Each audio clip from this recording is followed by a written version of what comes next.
What's up, brothers and sisters? Welcome back to our channel, and today we celebrate Ibrahim Traore. For this guy does what he says, and whatever he says today, tomorrow you see it happening. Remember that interview he had with kids who are kid journalists, and you guys were very excited about it. Actually, we're working on putting or uploading the whole video from the start to the end, as his interaction with the primary school kids, very young kids who are trying to be journalists. And he told them that the Westerners, the neo-colonizers, told us that wheat cannot grow here, but we have already done our research and we are going to plant in the next season. And guys, you know what? The next season came and they planted wheat. So what has happened this year? Burkina Faso is going to harvest wheat for the first time, and a lot of it. And do you know what made this possible? The presidential initiative started by Ibrahim Traore. He also added, he said that other things like even cocoa, corn, millet, sorghum, rice, beans, he talked about milk. He said that they are going to ensure that they can do that in Burkina Faso. So Ibrahim Traore was right, and Burkina Faso will have a bumper harvest of wheat this year for the first time. So guys, I think it's a beautiful move, and the fact that he started it off with sanitizing the children, telling the younger generation that whatever they lied to us about, it was a lie. It's possible we can do these things for ourselves. And knowing the Sahel and these francophone countries, most of them have their culture still aligned to French culture. So if it's food, they eat a lot of bread. They use a lot of wheat in their daily meals. So I think this is a good move, because most of them will consume wheat like on a daily basis. And the kids love bread. Kids love, and bread is sold like tomatoes or potatoes on the streets. Another thing, like you have said, he was sanitizing the children. It means that even the education systems will be changed to something that fits with the kids, because if you go to the education system, you find that it's saying we cannot grow wheat in Burkina Faso, but Ibrahim Traore has done it.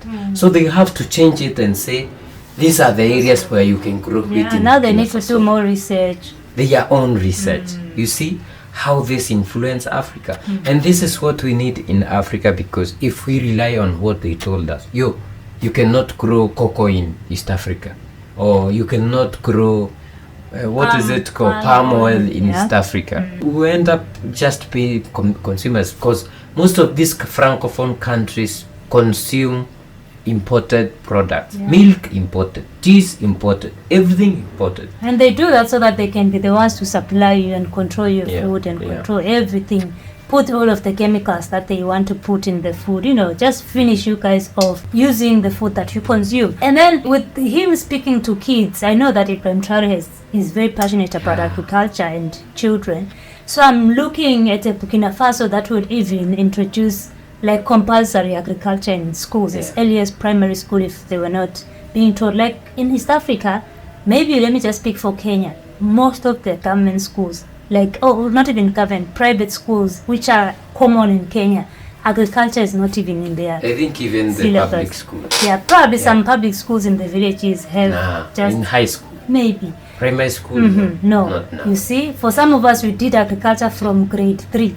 Was it grade 3 or grade 4? So you see, and it's a skill that you need in life, because there's no way you will never eat food in this life. And if you know how to grow your own food, you can always produce your own food. If someone feeds you, they control you. So in addition to that, Ibrahim Traore, we had this video, which guys I think you have watched, in which he approached the young students of agriculture who are doing practical in agriculture. They were being taught how to do things the sustainable way.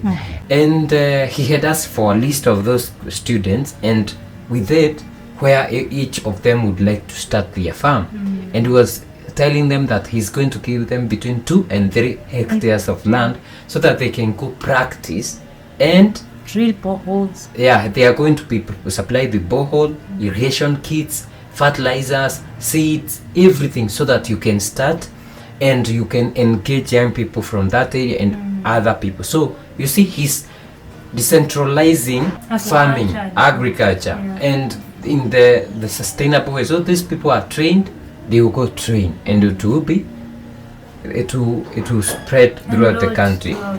And I think that worked very well. And guys, you saw that video with kids, young girls. He was telling them, you are role models. That was about 7th of March. I think it worked so well to a point that now the state of Burkina Faso is launching a census of student agripreneurs to help them set up on their own.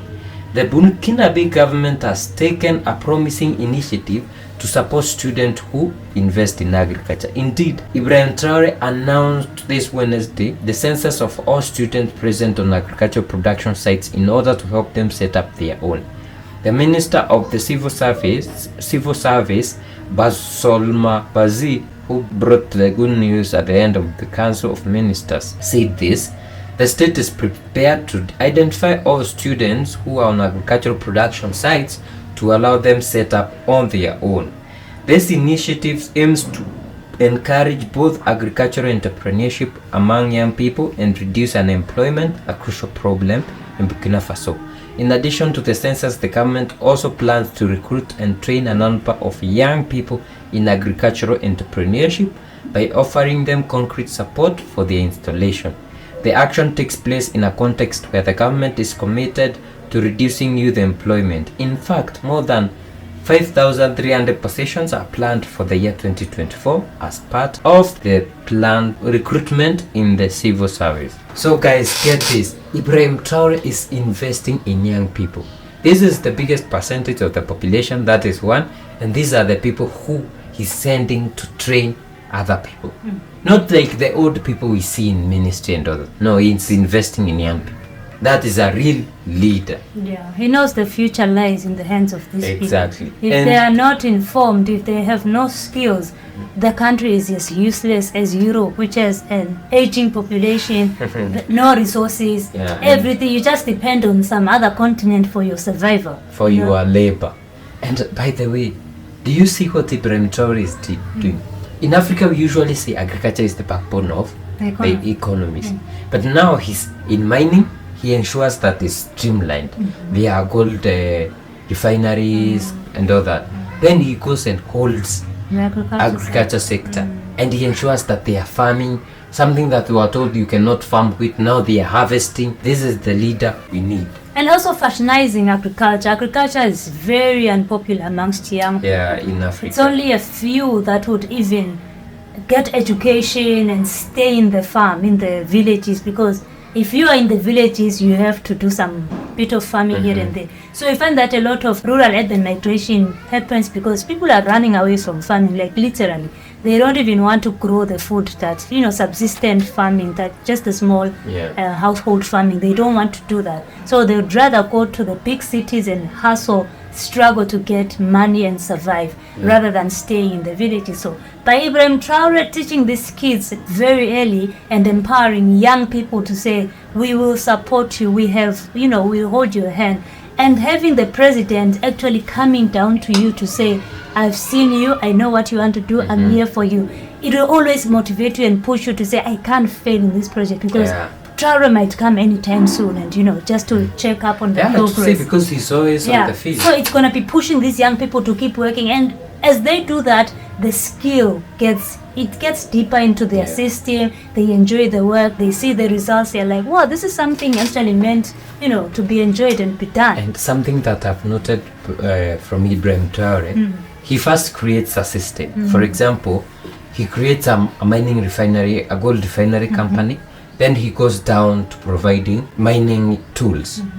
Then another thing is he goes to Bobo Julaso, starts a tomato processing plant, then goes ahead and encourages the youth to farm. So if you farm tomatoes, you are assured that you won't be going through losses, because this tomato will be going to a tomato processing plant like the one in Bobo Julaso, then you sell it.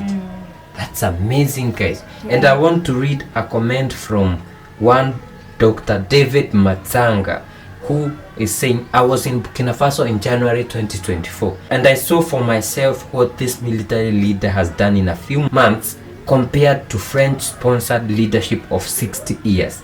I saw the gold smelting complex that will be the second and biggest in Africa West, where gold is melted and then exported. Guys, isn't this the leadership we are looking for in Africa? Yes. That is someone who visited and he can account for what we've been talking about. Guys, let us know what you think about all this guy love for kids, for young people, for research, and his will to change the perspective and the narrative that these people came and gave us. They said it's impossible to do this.